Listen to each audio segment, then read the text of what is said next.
자, 여러분 안녕하세요. 자, 이번 시간에는 지난 시간에 이어서 확률 통계 진행하도록 하겠습니다. 자, 우리가 드디어 너무너무 힘든 경우의 수 단원을 끝냈죠? 자, 이제 너무너무 힘든 단원이 이제 잘 끝났어요. 그런데 앞의 내용을 가지고 우리 이제 확통을 하게 되는 거거든요. 근데 이제 확률이라는 것 자체가 경우의 수분의 경우의 수의 개념이 많잖아요. 그래서 앞에 배운 경우의 수를 잘 녹아내서 확률 값을 구하는 과정이니까 조금만 더 힘을 내도록 합시다. 자, 여러분 페이지는 자, 40페이지입니다. 자, 두 번째 대단원 두 번째 단원이죠. 확률. 확률의 뜻과 활용에 대해서 배워보도록 하겠습니다. 자.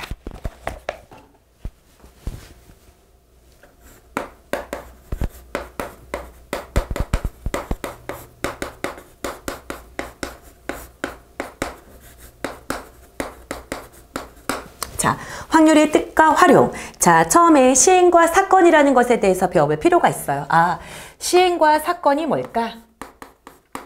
이번에는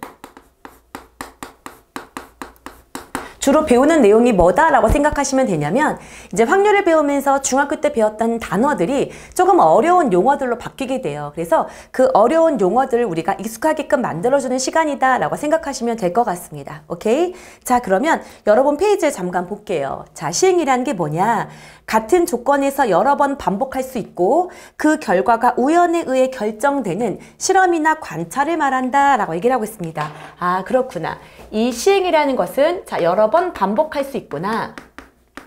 반복에다가 동그라미 쳐볼게요. 그 다음에 우연에 의해서 결정이 되는구나. 나의 의지가 들어간 게 아니라는 거예요.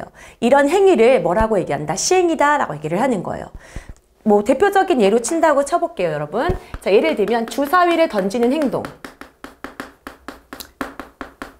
그 다음에 또 어떤 게 있을까? 동전 던지기. 또 어떤 게 있을 수 있을까? 제비 뽑기. 그쵸? 이런 행위들은 여러 번 반복할 수 있어요. 그쵸? 주사위를 던졌을 때 두 번째는 못 던져? 이러지 않죠. 세 번, 네 번, 100번, 10,000번 다 던질 수 있고요. 그리고 내가 주사위를 던져서 만약에 6이 나온다고 했을 때 그거는 우연에 의해서 결정되는 거지 내가 6 나와라! 라고 해서 나온 게 아니라는 거죠. 이런 행동들, 이런 것들을 갖고 뭐라고 얘기한다? 시행이다 라고 얘기를 한다는 거예요. 이해되셨습니까? 자, 그러고 난 다음에 이제 그러면은 사건은 뭘까요? 라는 거죠. 이렇게 됐을 때 자, 한번 읽어볼게요. 어떤 시행에서 일어날 수 있는 모든 결과의 집합을 표본 공간, 여러분 표본 공간이란 말 많이 씁니다. 표본 공간을 형광펜하도록 하세요. 자, 표본 공간이라고 하고 표본 공간의 부분 집합, 자, 줄칠까요? 표본 공간의 부분 집합을 사건이라고 한다라는 거예요. 아, 사건이라는 것은 표본 공간의 부분 집합을 말하는구나.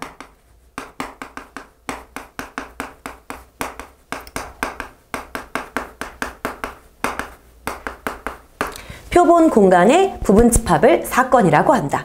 자, 좀 더 구체화해 볼게요. 제가 만약에 주사위를 던지는 거라고 얘기를 했을 때 제가 표본 공간을 한번 집합으로 표현해 볼게요. 표본 공간은 주사위를 던졌을 때 주로 S라고 표현을 해요. 그러면 주사위를 던져서 일어날 수 있는 모든 경우의 수를 다 집어넣을 거예요. 그랬을 때 1, 2, 3, 4, 5, 6이라는 원소를 갖게 되겠죠. 이렇게 1, 2, 3, 4, 5, 6의 원소를 모두 포함하도록 집합을 구성할 때 이 구성하는 이 굳이 따지면 전체 집합의 개념이겠죠. 이 전체 집합의 개념을 갖고 있는 이 아이를 이름 붙이기를 표본 공간이라고 얘기를 하는 거예요. 근데 내가 만약에 주사위를 던졌을 때 그게 알고 싶은 거야. 6의 약수가 나올 확률을 알고 싶어. 그래서 6의 약수가 나오는 사건을 구하라 이런 식으로 말한다는 얘기예요. 그러면 얘들아, 6의 약수라는 것은 1, 2, 3, 4, 5, 6의 일부분이죠. 부분 집합이라는 거예요. 그쵸? 그래서 주사위를 던졌을 때의 부분 집합 중에 하나, 그 아이를 이름 붙이기를 뭐라고 얘기한다? 6의 약수가 나올 사건 이런 이름을 붙인다는 얘기예요. 무슨 말인지 알겠죠? 왜? 6의 약수는 1, 2, 3, 6 표본 공간의 부분 집합이기 때문이죠. 이해되셨습니까? 시행의 의미, 표본 공간의 의미, 사건의 의미에 대해서. 이해되셨죠? 자, 그러면 그리고 어떤 시행에서 반드시 일어난 사건을 전사건 동그라미 정도할게요. 그리고 표본 공간 자신의 집합이 되는 거고 절대로 일어나지 않는 사건을 공사건이라고 한다라고 되어 있네요. 그쵸? 자, 일어날 수 있는 이 표본 공간을 갖고 일어날 수 있을 때 예를 들면 선생님이 그렇게 말을 하는 거죠. 주사위를 던져서 6 이하의 눈이 나오고 싶다. 6 이하의 눈이 나오는 사건을 구하세요 라고 얘기를 하면 이거는 반드시 일어난 사건이죠. 1, 2, 3, 4, 5, 6 자체가 다 6 이하예요. 이렇게 표본 공간 자체가 다 나오는 사건, 이걸 갖고 전체다 라고 하면 되겠죠. 그래서 얘를 전사건이라고 얘기를 한다는 거야. 사건을 집합으로 바꿔도 상관없어요. 전체 집합 이렇게 본다는 거죠. 그 다음에 이렇게 될 수가 있죠. 1, 2, 3, 4, 5, 6인데 이렇게 되는 거죠. 7의 배수가 나온다 라고 하는 거예요. 주사위를 던졌는데 7의 배수가 나오는 사건 이랬다고 쳐보세요. 7의 배수는 주사위를 던져서 나올 수가 없겠죠. 그쵸? 이런 경우를 자 예를 들면 7의 배수가 나올 사건 이렇게 한다고 치면 실제로 할 수 없는 사건이에요. 그래서 이거를 공사건이라고 얘기를 한다는 거죠. 자, 선생님이 사건이라는 말 뒤에 뭐를 붙여도 상관이 없다? 집합이라는 말을 붙여도 상관이 없다라는 거죠. 아, 그렇구나. 7의 배수가 나오는 사건, 공사건, 다른 말로 공집합처럼 생각할 수 있고요. 실제로 쓸 때도 공집합 기호 그대로 씁니다. 이렇게 쓴다는 얘기예요. 무슨 말인지 이해되셨죠? 아, 그렇구나. 그래서 시행과 사건, 전사건, 공사건 이런 것에 대해서 배웠습니다. 용어 정리 시간이에요. 그 다음에 정말 중요한 단원. 자, 이 단원 보면 배반사건과 여사건이라고 제목이 되어 있죠.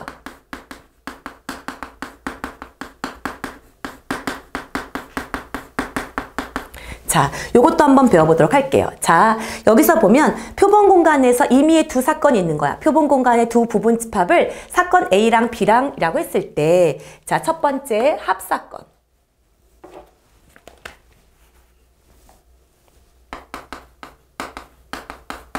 아이고, 번호를 안 썼네요. 자, 1번 합사건이라는 아이가 있고요. 그 다음에 두 번째는 곱사건. 라는 아이가 있고요. 세 번째 배반사건, 그 다음에 네 번째 여사건 이렇게 불리는 아이들이 있습니다. 자, 이렇게 볼게요. 그러면은 이 네 개를 한번 구별을 해보자. 별로 어렵진 않습니다. 뭔가 조금 낯설다 그러면 사건이라는 이름 옆에 어떤 걸 붙이면 좋을까요? 집합이라는 이름을 붙이면 여러분이 받아들이기에 좀 더 쉬울 수 있어요. 그래서 합사건이라는 것을 합집합이라고 보는 거죠. 그리고 이거를 쓸 땐 이런 거죠. A 또는 B라는 사건이 일어날 확률 이렇게 A 또는 B가 일어날 사건 이런 거예요. 그래서 우리가 고등학교 1학년 때 배웠죠. 또는이라는 말은 합집합으로 표현해 줄 수 있다라고 얘기를 했거든요. 그래서 합사건이다 라고 보시면 되고요. 이걸 기호로도 A 합집합 B 이렇게 씁니다. 얘도 합사건이에요. 이해되셨죠? 그 다음에 곱사건은 뭘까요? 곱, 이거랑 거의 비슷한 거. 곱한다 이런 의미가 아니라 물론 계산할 때는 곱하긴 하는데요. 교, 만날 교. 섞인다 이런 의미로 보시면 될 것 같아요. 그래서 이 곱사건은 교집합의 개념으로 보시면 될 것 같습니다. 그래서 사건 A 그리고 B가 일어날 사건이다 라는 거야. A하고 B가 동시에 발생한다 라는 의미죠. 그래서 이거를 쓸 때는 어떻게 해주면 될까요? A, 그쵸, 교집합 B로 표시할 수 있습니다. 이해되셨습니까? 그 다음에 배반사건 중요합니다. 자, 배반사건이란 용어 자체를 처음 배우죠. 배반이라는 건 뭐냐면 사건 A하고 B가 동시에 일어나지 않는 거야. 절대 겹치지 않는 거야. A랑 B가 동시에 일어나지 않는다. 절대 겹칠 일이 없다라는 거예요. 그래서 배반의 용어 자체가 등을 서로 돌리고 있다라는 거예요. 하고 서로 등 돌리고 있는 거예요. 절대 만날 일이 없겠죠. 그래서 이 아이는 A하고 B가 절대 겹치지 않는다. 그래서 A 교집합 B, 이 아이가 공집합을 이루는 거야. 이걸 사건으로 표현하면 곱사건이 공사건이다 이렇게 생각하면 되겠죠. 두 사건이 있는데 둘이 겹치는 부분이 전혀 없다 이렇게 될 때 만약에 집합으로 치면 서로소 상태인 거죠. 이렇게 되어 있는 두 사건 사이의 관계를 배반사건이다 라고 얘기를 한다는 겁니다. 이해되셨죠? 그 다음에 여사건이라는 것은 뭐예요? 일어나지 않는다라는 의미죠. 그래서 A의 여사건이다 라고 얘기하면 여기 위에 그대로 씁니다. 여집합처럼. 그래서 A가 아니다, A가 일어나지 않는다 라고 본다는 거죠. 여기까지 이해되셨죠? 그래서 이 용어 정리에 대해서 이미 다 배웠고요. 그 중에서 시험에서는 배반사건이 압도적으로 많이 나온다라고 생각하시면 될 것 같아요. 단독으로도 나옵니다. 이해되셨죠? 자, 그러면 이 용어 정리가 끝났어요. 한번 문제 적용 한번 해볼까요? 자, 여러분 페이지 41쪽입니다. 보면 필수 예제 1번 볼게요. 한 개의 주사위를 던지는 시행에서 소수의 눈이 나오는 사건을 A라고 둘게요. 이 A를 집합으로 표시하면 2, 3, 5 이렇게 쓸 수 있겠죠. 오케이? 그 다음에 사건 A와 서로 배반 사건인 경우 그랬어. 그러면 이 I랑 어떤 일이 있어도 어때요? 공통인 원소를 갖고 있으면 안 된다는 얘기인 거예요. 그쵸? 그래서 전체의 표본 공간을 먼저 쓸게요. 1, 2, 3, 4, 5, 6 이렇게 쓸 수 있을 거예요. 그쵸? 이렇게 되었을 때 어때요? 얘네들을 갖고 나는 부분집합을 만들 거예요. 왜? 부분집합을 만드는 게 사건이니까요. 근데 2도, 3도, 5도 절대 포함하지 말래. 고등학교 1학년 때 집합 때 배웠어요. 무언가를 반드시 포함하든 절대 포함하지 않든 2의 거듭제곱을 계산할 때 걔를 어떻게 하고 제끼고 계산을 해야 부분집합의 개수가 나온다라고 했던 거 기억나시죠? 그래서 2, 3, 5를 절대 포함하지 않는 거니까 2에 하나, 둘, 셋 1, 4, 6으로만 구성하면 되기 때문에 2의 몇 제곱이다? 3제곱이다 라고 얘기를 해서 총 개수는 몇 개다? 8개다 라고 하시면 됩니다. 이해되셨죠? 자, 그 다음에 2단원 넘어가도록 할게요. 보면 확률의 뜻과 기본 성질 보겠습니다.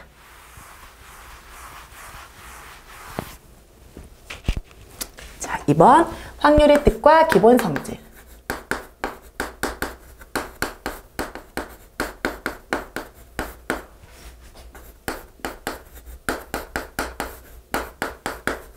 자, 확률의 뜻과 기본 성질. 일반적으로 확률의 종류가 있어요. 이 종류가 3가지가 있습니다. 뭐가 있냐면 수학적 확률이라는 게 있고요. 그 다음에 통계적 확률.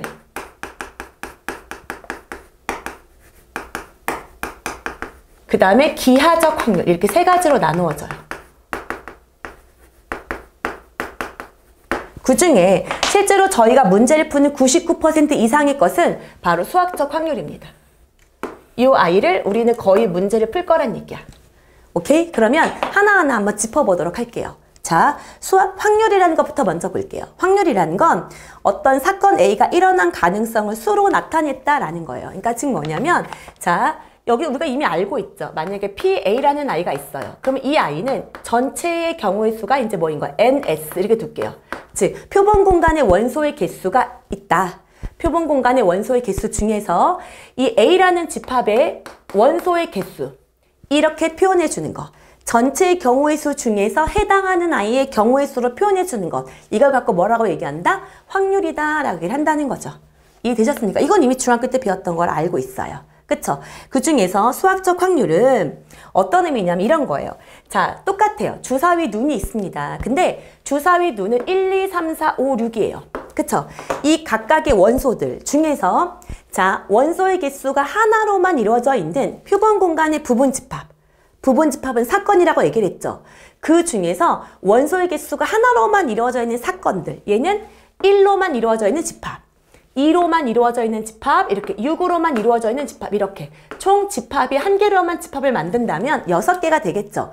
그랬을 때 원소의 개수가 하나로만 이루어져 있는 이런 각각의 집합을 근원사건 이렇게 얘기를 해요. 근원사건. 이렇게 됐을 때, 자, 수학적인 확률이라는 건 뭐냐면 가장 이상적인 확률이에요. 여러분 만약에 주사위를 6번 던졌다고 해볼게요. 나는 그럼 6번 시행을 했어. 근데 그 중에서 실제로 주사위를 3의 눈이 정말 과연 한 번만 나오나요? 아니죠. 모르죠. 어떤 날은 6번 다 던졌는데 진짜 신기하게 3이 다 나올 수 있어요. 6번 다. 또 어떤 날은 아예 안 나올 수도 있어요. 근데 우리는 어떻게 생각하냐면 수학적 확률이라는 건 가장 이상적인 확률이기 때문에 어떤 행위를 했을 때 그 행위에 해당하는 이 근원 사건들 있죠.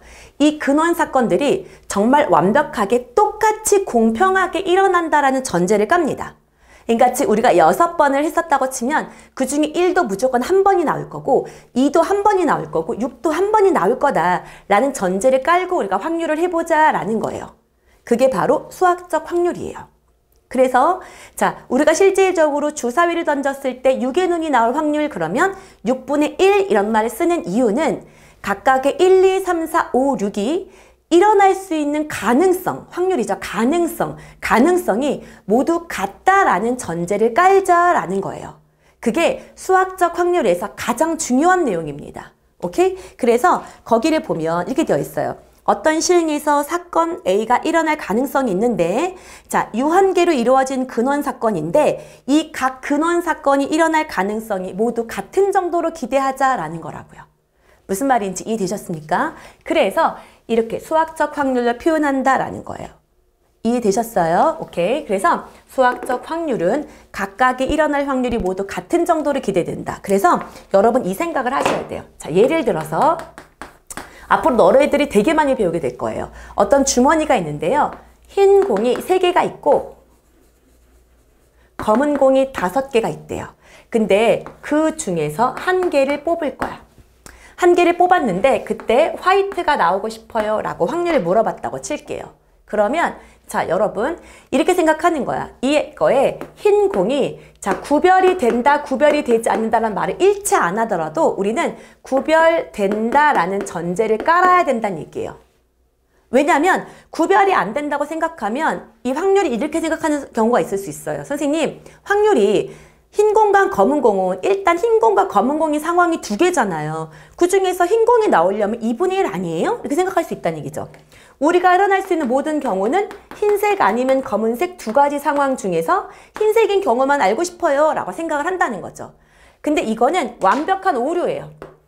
확률이라는 전제 자체는 얘네들이 이제 표본 공간이거든요.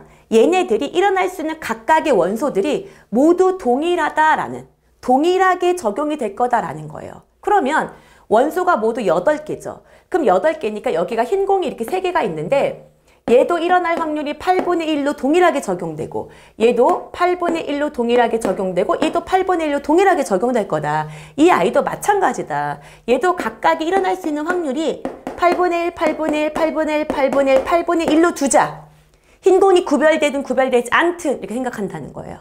그래서 헷갈릴 수 있어요. 똑같은 흰 공인 것 같은데 왜? 우리 입장에서 아이씨 같은 것이 포함된 순열 배웠는데 구별 안 되는데 이렇게 생각할 수 있잖아요. 그래서 우리는 또 다른 말이 없더라도 확률을 풀 때는 별말이 없으면 구별이 된다라는 전제를 깔고 흰 공이지만 흰색, 약간 형광흰색, 누리끼리한 흰색으로 구별하자라는 거예요. 서로 다르다라는 전제를 깔자는 거죠. 그렇기 때문에 선생님 흰 공 2개 중에서 흰 공 2분의 1이죠 라고 하면 안 되고 총 8개의 근원 사건 중에서 흰 공이 일어날 수 있는 근원 사건은 3가지다 라고 해서 8분의 3으로 처리하자는 얘기예요. 이게 확률의 가장 기본 전제고 이게 바로 수학적 확률이 됩니다. 이해되셨죠? 오케이. 그래서 가장 중요한 수학적 확률에 대해서 배웠다. 이해되셨습니까? 그래서 자 여기 보면 수학적 확률 옆에 이렇게 빈 부분 있죠? 그 빈 부분에 이 부분을 한번 써보시면 좋을 것 같아요. 이해되셨죠? 잠깐 스톱하시고 여기를 잠깐 쓰도록 합니다. 이해되셨죠? 자, 그러면 이제 2번째 통계적 확률 가도록 할게요. 통계적 확률이란 어떤 시행을 n번 반복하여 사건 A가 일어난 횟수를 Rn이라고 하자. 그랬을 때 n을 한없이 크게 함에 따라 상대 도수 n분의 Rn이 일정한 값 P에 가까워질 때 이 값 P를 통계적 확률이라고 하자라는 거예요. 자, 예를 들면 그렇게 생각합시다. 어떤 야구 선수가 있어요. 근데 그 야구 선수의 타율이 0.4다라고 한다는 얘기예요. 그럼 타율이라는 게 뭐냐면 이 아이가 실제로 10번 타석에 서서 방망이를 휘두르는 거죠. 10번 정도 휘둘렀을 때 4번 정도 안타를 칩니다 라는 의미인 거야. 그러면 이 아이는 실제로 어떻게 되는 거야? 시행을 되게 많이 한 거예요. 오늘도 내가 만약 타석에 4번 섰어. 근데 그 중에 1번 쳤다. 그 다음날도 마찬가지로 그 다음날은 한 7번 타석에 섰는데 3번 쳤다. 이런 식으로 하는 거예요. 그래서 시행 횟수를 시즌마다 매번 많이 늘린 거죠. 늘렸을 때 전체 경우의 수 중에서 해당하는 경우의 수의 비율로 나타내 주는 것. 이거가 바로 뭐가 됩니까? 통계적 확률이 된다라는 거예요. 무슨 말인지 이해됐어요? 자, 근데 이런 게 있어요, 여러분. 수학적 확률하고 통계적 확률은 어떤 관계가 있냐면 이 통계적 확률 똑같아요. 내가 만약에 주사위를 던졌어요. 근데 내가 통계적 확률로 하고 싶은 거야. 오늘 주사위를 던져서 기록을 하는 거예요. 난 그 중에서 2가 나오는 경우의 수를 알고 싶은 거야, 확률을. 그래서 실제로 10번을 던져보는 거야. 10번을 던졌더니 이번에 어떻게 나왔냐면 2가 10번을 던졌더니 운이 좋게 5번이나 나왔대요. 통계적 확률이죠. 그쵸? 그 다음날은 주사위를 100번 정도 던졌어요. 100번 던졌더니 이번에는 한 40번 나왔대요. 이해됐어요? 그 다음에 나는 이번에 한 600번 정도 던졌어. 그랬더니 한 110 정도 나오더래. 이해됐습니까? 이렇게 쭉 계속 늘리는 거. 그래서 이번에 한 6,000번 정도 던졌더니 1,001번 정도 이의 눈이 나오더래요. 자, 이게 뭐냐면요. 자, 나는 지금 통계적 확률을 하고 있는데 시행 횟수를 충분히 늘렸더니 어떤 결과가 나오냐면 봐봐요. 6,000분의 1,001은 거의 수학적인 확률인 뭐에 가까워져 가요? 6분의 1에 거의 가까워져 가고 있는 거 느껴지시죠? 자, 이게 실제로 해본 거예요. 해봤더니 시행 횟수를 충분히 많이 늘리잖아요. 그러면 통계적 확률은 수학적 확률과 거의 비슷해진다. 그래서 수학적 확률이 가장 이상적인 확률이다 라고 얘기를 하는 거예요. 그래서 그거를 조금 어려운 말로 큰 수의 법칙이다 라는 말을 합니다. 시행 횟수를 충분히 많이 늘린다고 하면 통계적 확률은 거의 수학적 확률에 다가간다 라는 거예요. 이해되셨습니까? 그래서 통계적 확률과 수학적 확률의 관계 정도도 알아두시면 좋을 것 같습니다. 자, 이해되셨죠? 오케이. 그래서 거기 보면 참고 보이시죠? 그렇게 나오잖아. 어떤 사건 A가 일어날 수학적 확률이 P일 때 시행 횟수를 충분히 크게 하면 통계적 확률은 수학적 확률에 가까워진다 라고 되어 있습니다. 이해되셨죠? 오케이. 자, 그 다음에 3번 확률의 기본 성질 가볼게요. 이 기하적 확률은 문제가 따로 띄어져서 뒷부분에 나오니까 거기서 다시 설명을 해드리도록 할게요. 자, 그 다음에 확률의 기본 성질. 표본 공간이 S인 어떤 사건에서 확률의 기본 성질은 다음과 같다. 너무 당연한 거예요. 형광펜 칠할게요. 이미 사건 A에 대해서 확률은 아무리 작아도 음수가 될 수 없어요. 0입니다. 왜? 전체 표본 공간 중에서 사건의 개수가 0개인 경우가 가장 작기 때문이죠. 그래서 그 경우는 0. 그리고 반드시 일어나는 전 사건 같은 경우의 확률은 1이 되겠죠. 그래서 확률 값은 아무리 작아도 0, 아무리 커도 1, 0부터 1 사이의 값이다, 1까지의 값이다 라는 거예요. 이해되셨죠? 그 다음에 반드시 일어나는 사건, 전 사건의 확률은 1. 절대로 무조건 일어날 수 없는 사건의 확률값은 0이다 라는 거죠. 너무 당연한 거라서요. 그렇구나 라고 하고 넘어가시면 될 것 같습니다. 이해되셨죠? 자, 그러면 우리 문제를 통해서 접근해 보도록 하겠습니다.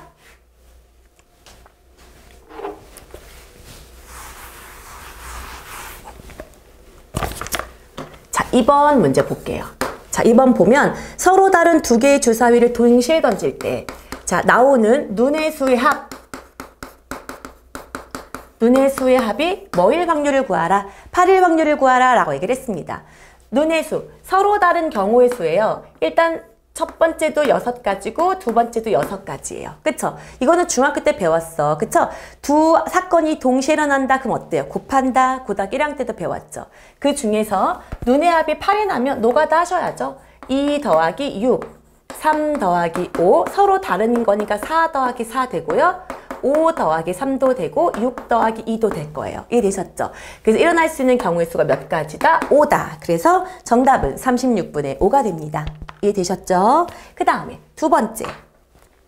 나오는 눈의 수의 곱이 홀수다. 자, 여러분 곱해서 홀수가 되려면 모든 원소가 다 어떨 때만 되는 거죠? 홀수일 때만 되는 거죠. 그래서 이 아이도 똑같아요.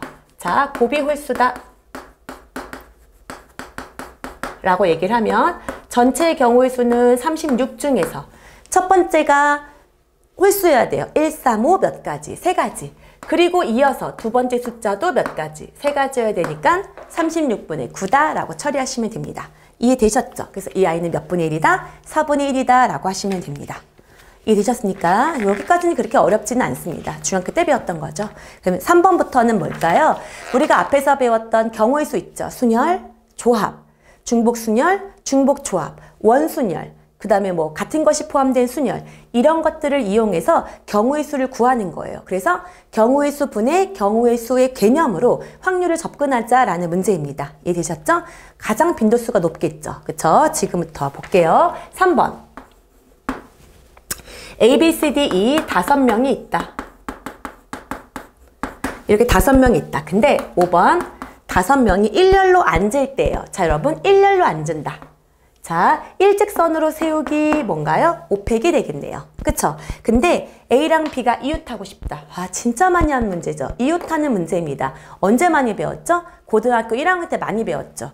어떻게 한다? 이웃 가능한 것을 어떻게 돼요? 이를 먼저 묶는 거죠. 그래서 이를 한 묶음 취급하는 거죠. 무슨 묶음 취급하자? 한 묶음 취급하자. 자, 그러고 나면 어떻게 하는 거야? 전체가 1개, 2개, 3개, 4개구나 라고 생각하는 거죠. 그래서 4개를 배열하는 방법인 사팩 하시고, 그 다음에 어떻게 하는 거죠? 이웃하는 것은 걔네들끼리 자리 바꾸는 것만큼을 어떻게 준다? 곱해준다 그랬어요. 그래서 곱하기 몇 팩이다? 2팩이다 라고 처리하시면 될 것 같습니다. 이해되셨죠? 그 다음에 두 번째. 자, 여기가 5명이. 이거 끝났나요? 어딨어? 5번인가? 두 번째.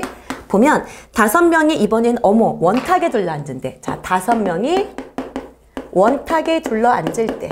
원탁 문제네요. 원순열이죠? 앞에서 이미 여러분 열심히 배워왔죠? 그쵸? 5명이 원탁에 둘러 앉으려면 분모가 뭐가 되어야 됩니까? 그렇죠. 몇 팩? 4팩 이렇게 가야 되는 거죠.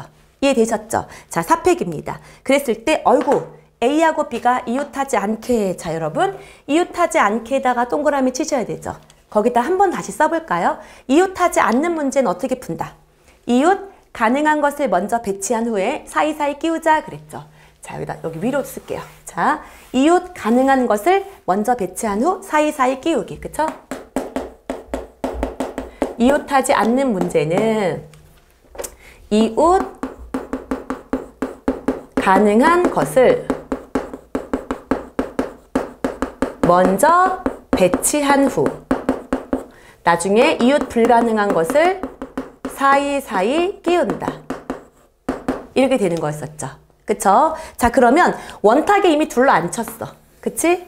일단 걔는 4팩이었어. 전체는. 근데 여기서는 A하고 B가 이웃하지 않게래요. 그러면 A랑 B를 제외하고 몇 명? C, D, E를 먼저 배치할 거예요. 근데 어디에? 원탁에 배치할 거란 얘기예요. 그럼 원탁에 C, D, E를 배치하는 방법은 몇 팩인 거예요? 2팩이죠. 분모는 일단 4팩을 쓸게요. 그래서 일단 C, D, E를 배치했다고 치고, 그쵸? 그럼 이제 사이사이 끼울 거예요. 한 군데, 몇 군데, 2군데, 3군데죠. 그쵸? 그러면 이제부터는 원순열이 아니에요. 원순열은 누가 앉고 나면 모든 자리들이 구별이 되기 때문에 그냥 순열의 개념으로 가는 겁니다. 그래서 하나, 둘, 셋, 몇 군데 중에서, 3군데 중에서 2군데를 선택해서 A하고 B를 앉혀야지 라고 하시면 되겠네요. 이해되셨죠? 그래서 자, 여기까지 이웃하는 문제, 이웃하지 않는 문제에 대해서 배웠어요. 자, 그 다음에 여러분 뒤로 넘겨서 46페이지 가도록 하겠습니다. 자, 볼게요.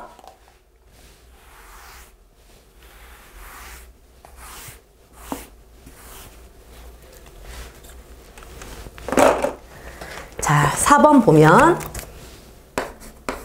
자, 배구공이 3개, 배구공이 3개, 그 다음에 농구공이 몇 개? 4개.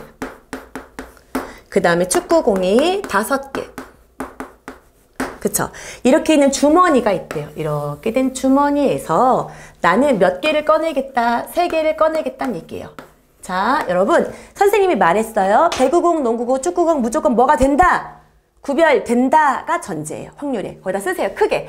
배구공, 농구공, 축구공 이 각각도 얘도 이 3개씩 있는 얘네들 모두 뭐가 된다? 구별된다. 말하지 않아도 구별된다라고 생각해야 된다는 얘기예요. 이해되셨죠? 그래서 3개의 공을 꺼낼 때 답을 구하세요 그랬습니다. 그러면 꺼낸 공이 모두 축구공이 되고 싶어요 라고 얘기를 했어요. 그러면 선생님 우리 종류는 배구공, 농구공, 축구공 3종류 중에서죠 라고 하면 안 되고 다 다른 공 취급하셔야 된다는 얘기예요. 그래서 7개, 5개니까 몇 개 중에서 12개 중에서 그쵸?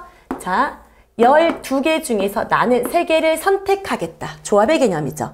이 중에서 꺼낸 공이 모두 축구공 이랬으니까 축구공 몇 개? 5개. 그쵸? 이 5개 중에서만 3개를 꺼내야지 라고 한다는 거죠.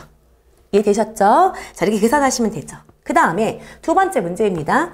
꺼낸 공 중에 농구공이 2개가 포함되고 싶대요. 아, 그래? 농구공이 2개가 포함되면서 자, 배구공이 몇 개일 수 있어? 1개일 수 있죠. 그 다음에 꺼낸 공 중에서 농구공이 2개이고 축구공이 1개일 수 있겠죠. 여기까지 이해되셨습니까? 그쵸? 그렇게 생각해도 돼요. 근데 이렇게 되면 나누기가 좀 그렇죠. 그러니까 일단 농구공 2개가 포함되라 라고 했으니까 일단 뭐부터 뽑읍시다. 농구공 2개를 뽑읍시다. 이해되셨죠? 그러면 또 똑같아요. 자, 이게 1번 문제, 여기가 2번.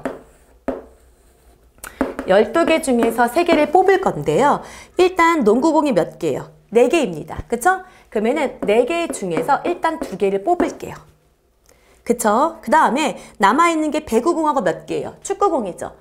그럼 배구공하고 축구공 중에서 나머지 몇 개만 고르시면 돼요. 1개만 고르시면 되겠죠. 그래서 일단 농구공은 2개를 골랐고 그 다음에 남은 거 몇 개 중에서 8개 중에서 1개를 고르자라고 생각하면 농구공 2개가 포함된 모든 경우의 수를 말해주게 되는 거죠. 이해되셨죠? 자, 그 다음에 5번 통계적 확률 가보도록 하겠습니다. 보면 자, 5번. 자, 흰 공과 검은 공을 합하여 6개 공이 들어있는 주머니가 있다. 흰 공과 검은 공이 합쳐서 6개가 있대요. 이거 시험에 많이 나오니까 이건 별표 쳐주세요. 알겠죠? 빨간색으로 별표. 시험에 많이 나와요. 자, 그랬을 때 쭈쭈쭈 계속 읽었다고 치고 흰 공이 몇 개인가요? 했으니까 여기다가 일단 X라고 먼저 둘게요. 그리고 흰 공과 검은 공을 합하여 6개라고 했으니까 얘는 6-X라고 일단 두고 가겠습니다. 이해되셨죠? 자, 이런 주머니가 있다. 이 주머니에서 임의로 2개의 공을 동시에 꺼내요. 여기에서 일단 몇 개를 꺼내자? 2개를 꺼내요. 그쵸? 자, 색깔을 확인하고 다시 넣는 시행을 여러 번 반복했더니 시행을 계속 반복한 거예요. 통계적 확률이죠. 그쵸? 3번에 2번 꼴로 2개가 모두 흰 공이었다. 여러분, 3번에 2번 꼴. 자, 3번 중에서 2번. 이 아이가 바로 뭐가 된 거야? 통계적 확률이 되는 거야. 그쵸? 3번 중에 2번 꼴로 2개가 모두 흰 공이었대요. 그러면 결국 총 여기서 2개를 꺼냈을 때 2개 모두 흰 공이 나올 확률을 구했더니 그 아이가 3분의 2가 나왔다면 흰 공 X는 몇 개인가요? 이렇게 묻고 있는 거예요. 그러면 이 아이는 전체 6개 중에서 2개를 꺼낼 거고요. 그쵸? 그 다음 흰 공만 꺼낼 거니까 X 중에서 2가 되고 싶어요 라고 생각하라는 얘기인 거죠. 자, 그러면 계산해 보면 얘는 X 곱하기 X-1 나누기 2 그쵸? 분의 얘는 6 곱하기 5 나누기 2 이렇게 된다는 얘기가 되겠죠. 그래서 이렇게 없애주면 이 아이는 5, 6에 30분의 X-1이 3분의 2가 된다라고 계산하는 거죠. 약분할게요. 3, 10. 그래서 얘는 X제곱 빼기 X가 20이라서 빼기 20은 0. 이렇게 둘게요. 그러면 5, 4 마이너스 플러스. 그래서 X가 뭐가 될 거다? 5가 될 거다라는 거예요. 그래서 흰 공은 몇 개? 5개가 되는구나 라고 하시면 되겠네요. 이해되셨죠? 자, 그럼 여러분 뒷장 넘겨서 플러스 특강에 선생님이 아직 남겨뒀던 뭐예요? 기하적 확률이 뭔지 잠깐 한번 확인해 보도록 하겠습니다. 자, 기하적 특강, 기하적 확률.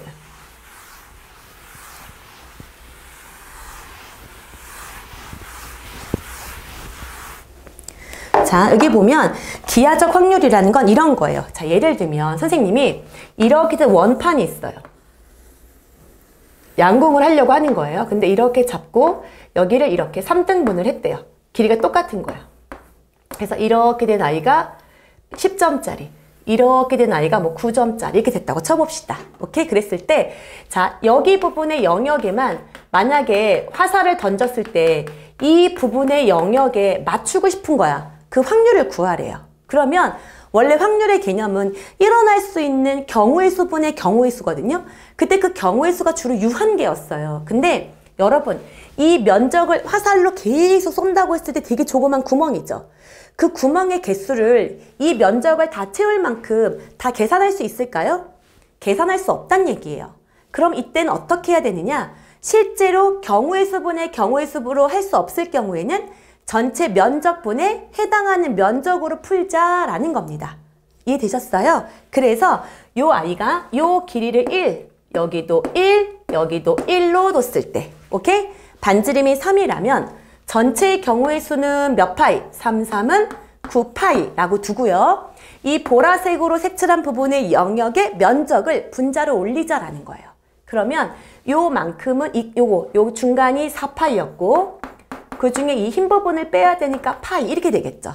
그래서 이 아이는 9파이분의 3파이 결국은 뭐다? 3분의 1이다 라는 결론을 내릴 수 있다라는 거예요. 이 아이가 바로 뭐다? 기하적 확률입니다. 실제로 개수를 셀 수가 없기 때문에 일어날 수 있는 전체 면적 중에서 그 조건을 만족하는 해당되는 면적의 비로 구하는 것. 얘를 뭐라고 한다? 기하적 확률이라고 한다는 겁니다. 여기까지 이해되셨죠? 그래서 여기가 오늘 배웠던 확률의 뜻 중에서 확률의 기본에 대해서 배웠습니다. 다음 시간은 확률의 덧셈 정리를 갖고 찾아오도록 할게요. 다음 시간에 만나요. 바이바이.